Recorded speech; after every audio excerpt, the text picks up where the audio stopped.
চৰকাৰী আঁচনিবোৰ আচলতে কাৰ বাবে? অৰুণোদয় পইচা পাইছিলোঁ 1250 টকাকৈ। আজি মানে সেইটোও নোপোৱা হ'লোঁ।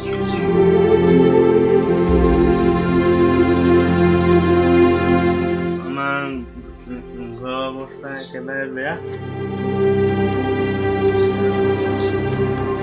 এইজন যুৱকেই যদি নাপায় কল্যাণকামী চৰকাৰখনৰ জনমুখী আঁচনিৰ সুবিধা, তেনেহ'লে বাৰম্বাৰ উঠিব সেই একেটাই প্ৰশ্ন। দেউতাৰ নাম আছিলে কুলৰ শইকীয়া, আগতে কাঠমিস্ত্ৰী কৰা হ'লে। আজি ঢুকুৱা 5 বছৰ হ'ল। আচলতে চৰকাৰী আঁচনিবোৰৰ সুবিধা পোৱাৰ যোগ্যতানো কি? এই প্ৰশ্নৰেই এই বিশেষ যুৱকজনক লৈ যুগুতোৱা হৈছে এই প্ৰতিবেদন।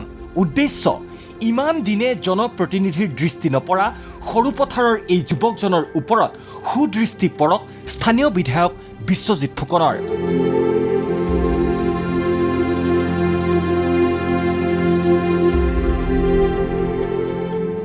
বিশেষভাৱে সক্ষম এই যুৱকজন বিশ্বজিৎ ফুকনৰ সমষ্টিৰ 12মুখীয়া গাঁৱৰ কমল শইকীয়া। পিতৃ মাতৃহাৰা এই যুৱকজন এতিয়া চূড়ান্ত পৰ্যায়ত অসহায় পৰিস্থিতিৰ সন্মুখত। উপাৰ্জনৰ কোনো পথ নথকা কমল শইকীয়াৰ কান্ধত আছে 2 কণমানি ভগ্নীৰ ভৰণ পোষণৰো দায়িত্ব। থাকিবলৈ নাই এটি ভাল ঘৰ, নাই ৰন্ধা খোৱা পিন্ধাৰ নিশ্চয়তা। গাঁৱত খুজি মাগি যি পায় তাৰেই কোনোমতে চলিছে জীৱন। বৰষুণ দিলেই উৰুষা পজাটোত শুবলৈ বহিবলৈ ঠাই নোহোৱাকৈ পৰে পানী। কিন্তু এটি পকী ঘৰেৰে কিঞ্চিত সকাহ দিবলৈ চৰকাৰী আঁচনিৰ সুবিধাই আজিলৈকে ঢুকি নাপালে এওঁলোকক। পাই অহা অৰুণোদয় আঁচনিখনো কোনো অজ্ঞাত কাৰণত বন্ধ হৈ গ'ল 10 মাহ পূৰ্বে। হাত ভৰি প্ৰায় অকামিলা কমলৰ কথা কওঁতেও হয় কষ্ট। কিন্তু এইজন কমলৰ ফুটা নুফুটাকৈ ওলোৱা কথাতেই স্পষ্ট হৈ উঠিছে এওঁলোকৰ দৰে দুৰ্দশাগ্ৰস্ত লোকৰ প্ৰতিও যে চৰকাৰ জনপ্ৰতিনিধিৰ নাই কোনো সদিচ্ছা। অৰুণোদয় পইচা পাইছিলোঁ 1250 টকাকৈ। আজি মানে সেইটোও নোপোৱা হ'লোঁ। কি কাৰণে নোপোৱা হ'লোঁ সেইটো নাজানো। মই 9 মাহৰ পইচা নাই পোৱা। মোৰ একেবাৰে চলিবলৈ অসুবিধা হৈ আছে।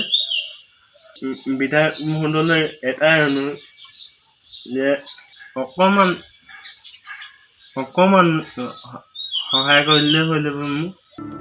উপায়হীন এই যুৱকজনৰ এতিয়া শেষ সম্বল কাৰোবাৰ অকণমান সহায়ৰ হাত। পিছে চকু থাকিও নেদেখা জনপ্ৰতিনিধিসকলৰ সুদৃষ্টি পৰিবনে এইকেইজন দুৰ্ভগীয়া ভাতৃভগ্নীৰ ওপৰত? বিধায়ক মহোদয়লৈ এটাই অনুৰোধ যে মোক যাতে সহায় কৰে। সৰুপথাৰৰ পৰা নবীন বৰাৰ ৰিপৰ্ট, ND24।